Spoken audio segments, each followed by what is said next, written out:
Cette semaine à l'émission, Chantal Robitaille du service de la culture de la ville de Passepébiac nous parle de la programmation de novembre du Centre culturel de Passepébiac.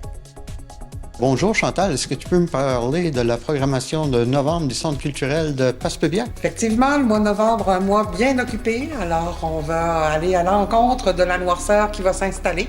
On a des activités qui sont très variées en passant par le cinéma, les métiers d'art, de la danse et j'en passe. Alors, si on y va chronologiquement, on va débuter le mois de novembre avec le spectacle de danse urbaine On-Off. C'est particulier, on a 5 danseurs professionnels qui sont là et toute la performance se déroule sur un tapis roulant en action.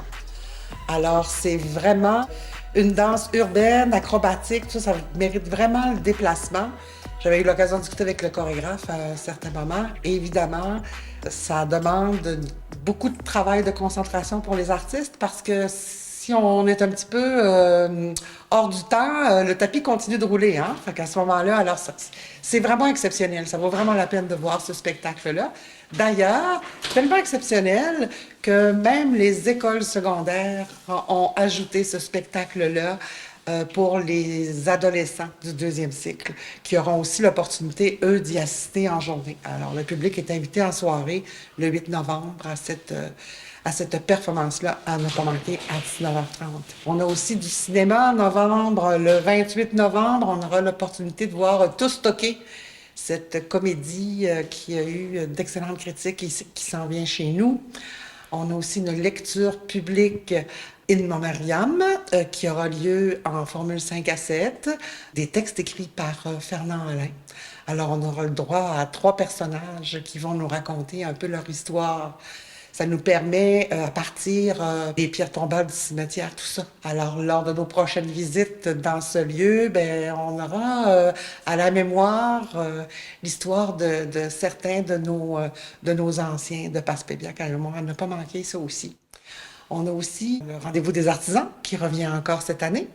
Alors, le samedi 16 et dimanche 17, on est là de 9 à 16 et de 10 à 16 le dimanche. On prolonge d'une heure le dimanche.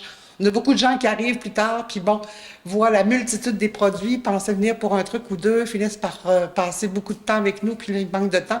Alors, on a décidé quand même de conserver jusqu'à 16 heures aussi pour le dimanche. Une grande quantité d'artisans sur place. On a encore l'allée des commerçants qui sera sur place et on vous réserve certaines surprises, bien évidemment, comme on essaie de le faire d'une année à l'autre. Vous êtes attendus en grand nombre. Il y aura un service aussi de cantine sur place. Alors, les gens peuvent venir déjeuner, dîner, prendre une collation, jaser, faire des courses, acheter des cadeaux et rencontrer aussi toute personne qu'on connaît. C'est un beau lieu de rendez-vous, tant pour les achats que pour les échanges. Le 23 novembre, en après-midi à 14h, on a le spectacle des enfants qui ont participé aux ateliers théâtre de Nancy Gagnon. Alors, tous les ans, ils font une performance. On a 2 groupes. Ça sera fait en 2 parties à partir de 14h l'après-midi. Et en soirée, on a une soirée dansante qui est animée par Boots Fire, dont tous les profits seront versés à la campagne pour l'avenir de l'histoire du site historique national de Passepébiac.